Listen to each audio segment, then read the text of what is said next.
Hi guys, I'm Sean. I'm from Game of Braves. Joining me today we have Joe and Paul from Diablo 14. Hi, I'm Joe H.Lee. I'm the game director of Diablo IV. Hi, I'm Paul. I'm the senior producer on Diablo IV. This video is going to be very heavy spoilerish. So if you haven't played the game and you don't want to be spoiled, please don't watch this video. You have like 5 seconds to turn away. You guys ready? Absolutely. Yeah. Gamer santai. I think the first question I asked about is that in the game, because I finished the game, right? So I saw Inarius and Tyrael as bosses in the game. Mm-hmm. But in terms of storylines and what, I don't think they contribute a lot in terms of lore. But the reason I asked is because Inarius and Tyrael is part of the lesser evils, right? Right. And they are such a huge character in Diablo universe. Mm-hmm. In terms of the story of Diablo 4, I don't felt any impact from them. So do you guys have anything to talk about this? Well, of course, the act in Dry Steps leads to the summoning of Tyrael, so she is integrated into the game in that context. As you mentioned, they are lesser evils in the world of Diablo, and the story here focuses on the creators of Sanctuary, Lilith and Inarius. But we were very happy that we were able to include Tyrael and Tyrael, who are sort of key figures in the history of Diablo. Players who've played previous games will recognize them in a way that makes sense in the context of the story. Mm-hmm. At the same time, I think especially Tyrael shows a good example of Elias's motivation and how far Elias wants to go in bringing the mother back, for example. So while it was a smaller beats of story per se, like Joe said, I definitely had the importance of being part of the story. Yep. I think there are 3 characters that are very important in story, like Donan, Tyrael, and Amaran. Donan's, I think he had a very tragic death. Yeah.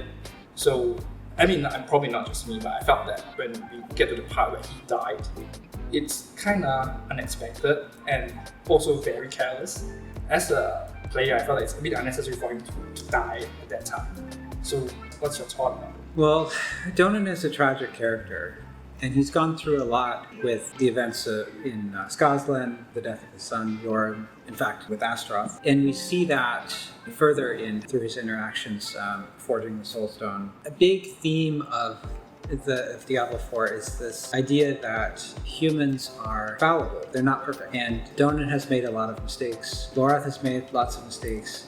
That's part of what being human is. When you think about the story of Skazlan, you get to learn the sort of mythos of Donan, mm-hmm. and then you get to meet Donan and you get to the real human who's behind that hero. So he can die like anyone else. He's a human.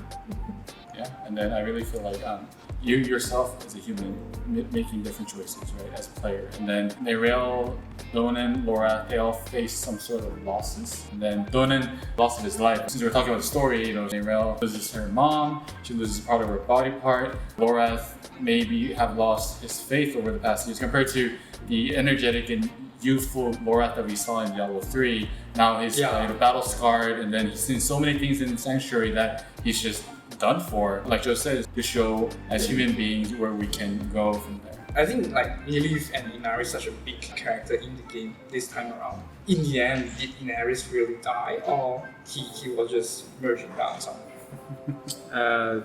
Inarius is dead. And 100% is it. If you think about the lore of Diablo, there's the way that angels are born, that's still the case, but his wings are ripped off. I think like for the story, like a lot of times where Mephisto keep telling you, hey, actually Inarius is not as good as you think he is. So I thought at a certain point we would be able to battle Inarius.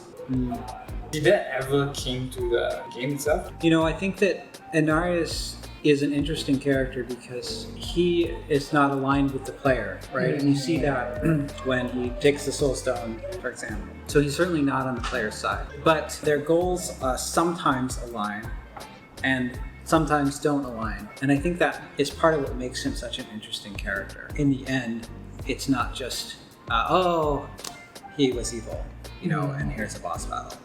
And I think you can still battle these ideologies through fighting Penitent Knights, and especially my favorite Cathedral of Light Catholic Dungeon, you get to really immerse yourself into perhaps something that Inarius has built all these years. I think you can still have that taste of what fighting Inarius meant. After we talk about Inarius, we talk about Lilith, which is the biggest character in the game right now. Is she really helping us, or is she not really? We've talked a lot about how the story of Diablo IV is really just beginning with the launch of the game. And I think that there's a lot to think about with the arc of the story, how it wraps up with Lilith and Mephisto, and where it can go from there. To some extent, like Inarius, Lilith's goals align with those of the humans and the player, and to some extent they don't. And ultimately, you defeat Lilith at the end of the game, but she's not simply an evil character. You get to understand her motivations, and to some extent you can empathize with some of her reasoning. Yes. I mean, if there is a choice in the game where if she ever asked me to do it, I would be like, yeah, let's join up. Did you guys ever think about like having a different choice of ending? When we think about planning for the future of Diablo, we want to be able to tell a story that has a sort of a long arc, and so it's important to have events in the story that are contiguous, and so we set it up so that the story can move forward as we're planning. In terms of lore-wise, are there any like story progression? Yes. So the seasons will let you interact with other little stories within Sanctuary, other characters, but when we think about expansions, that's where you could expect to see more story. Yeah, I mean, because the ending didn't really have the conclusion, and Nero ran off with Mephisto. So that was a bit unexpected. Well, I mean, have the endings to Diablo games ever had that kind of conclusion? Not really, but I think maybe we could talk about the design of Lilith in the previous games. It was not as prominent, but this time it was the author of Agent, daughter of Agent. Because Lilith actually had two phases of boss fight. Do you guys want to talk about like how the design came out for Lilith? Yeah, well, Mephisto is also a key character in the story of Diablo IV, and from the first moments that you're playing the game throughout. And Lilith is Mephisto's daughter, and so when we designed that second form of her boss fight, we wanted to make sure that you could identify some of the sort of shape language and some of the resemblance to Mephisto, especially if you refer to how Mephisto has appeared in previous games. We wanted players to make that connection visually as well as through the story. Of course, that fight takes place in the area where Mephisto is reforming, so it sort of ties it all together. So I think this is probably the first Diablo game that Diablo is not actually involved. You guys have anything to say about that? I think that the story of Diablo has centered on Diablo, but Diablo is one of the three primates, right? When we set out to build Diablo IV, we wanted to tell a story about the people of Sanctuary. And so from there, we went out to the creators of Sanctuary, and we wanted to tell a story that included them as characters that were nuanced and developed. And of course, that story from the lore is a story that relates to Mephisto. And so Mephisto figures prominently in the story of Diablo IV. And we didn't want to undermine that sort of cohesion, that the story making sense by sort of forcing Diablo in because his name is on the box. We wanted to be true to the story that we were telling. One interesting Easter egg that you mentioned that you went in there, you do get to visit the altars of the primeval. So I thought that was a really nice touch, and we'll go from there. So when I play the game, I noticed there are a lot of shrines around where you go around and use your emotes to do stuff. Oh. Does it have any relevance in the lore or so? I think we should keep an eye on those shrines as we sort of go forward. We have a lot of stuff to add in seasons. One of the things that's cool about building such a big world like this is that there's a lot of opportunity for our developers to sort of add things to the world that can figure into the game later or not, depending on sort of how the game develops. Is there a reason why Tyrael was not in the game? I mean, he was mentioned a couple of times. Like, where is he right now? Is there something that you can tell us? Well, the story of the campaign of Diablo IV is focused on people, on humans, and we've wanted to make sure that it stayed focused on that and that we didn't have an aspect of a powerful entity that comes in and saves the day. We wanted it to be up to the player and up to people like Donan, who are mortal, right? And people like Lorath and people like Tyrael to show that humans can face off against these sort of mythical figures. Could you tell me the lores about the Tree of Whispers? So the Tree of Whispers is this tree in Hawazar in the swamps. Players led to it by this sort of snake, and it's unclear, to what extent the snake is, and it's very symbolic of the swamp itself. The tree is such a cool end element, and trees like this have appeared in other myths. But in Diablo, it's this tree that has all of these heads hanging from it. And the heads accumulated over a long period of time. The heads don't agree with each other. Which leads to some cool interactions in the game. And the heads at the tree, you can go to the tree and you can ask it for something, and the tree extracts a price in return. And Elias has done this in the story of Diablo in the tree, and then he's tried to cheat that contract essentially. And ultimately, the tree gets its contract fulfilled. And then the head too. Yeah. I suppose the trees have existed for a very, very long time. Yeah. Does he have any significant powers other than giving knowledge? The tree? I think we established some of the powers of the tree in Diablo IV, and I think it's a very cool element in terms of it's unclear exactly the extent of the tree's powers, and I think we like that ambiguity. But that element of knowledge, as we see in the story, can be incredibly powerful, right? Ultimately, Lorath interacts with the tree, and that leads to the knowledge that leads to the end of the game. So it plays a key role, even though it's not granting a sword or...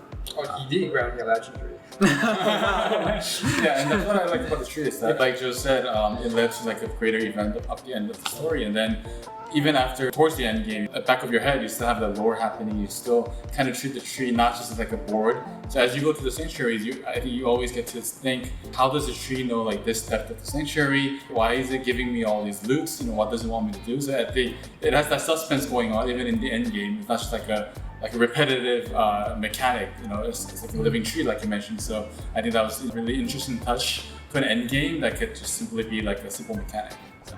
Where are the Nephalem right now? Mm-hmm. There's a big deal in Diablo 3, right? And Diablo 4, they're just not there. Well, so I talked before about how the story of Diablo 4 is a story about humans contending with forces that are supernatural or incredibly powerful beyond what humans can do. And we felt like in order to tell that story effectively, the player needed to be one of those characters too. We talk a lot about how the player appears in game cutscenes, and that helps the player actually be part of the action. We can tell a story that includes the player in a way that we couldn't before. When you think about how powerful the Nephalem is at the end of Diablo 3, we felt like that would undermine the story that we wanted to tell about human struggles. When Trail Whispers first introduced, they're like, you want something, you gotta pay a price. It sounds really like something that is dark arts or dark magic or something. So did anyone in the team actually go and study the ancient dark arts or some ancient history or stuff like that? Not that I'm aware of. We didn't take a team trip to...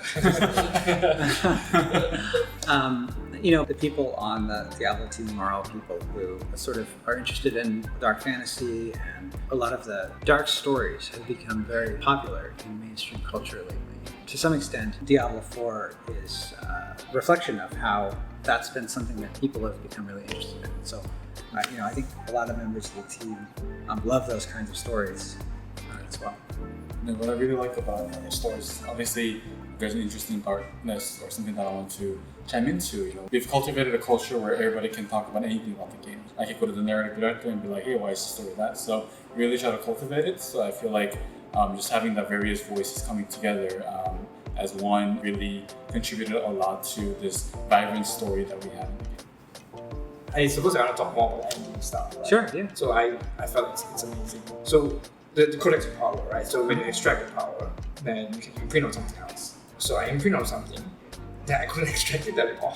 Oh, yes. It's on purpose, right? Yeah, being able to extract a legendary power is incredibly versatile and incredibly powerful. Of course, you can move it to a different slot as well. So you can have, if you have two pairs of boots that both have powers you want, previously you would have to choose which one you wanted. But now you can take the power off one of the boots and move it to something else and have them both at once, right? So it's incredibly powerful, but we do want to have some constraints on it. And that's where the Codex of Power comes in too, right? because for many of the legendary powers, many of them are exclusive to legendaries, but there are quite a few, 100 or so Codex of Power entries.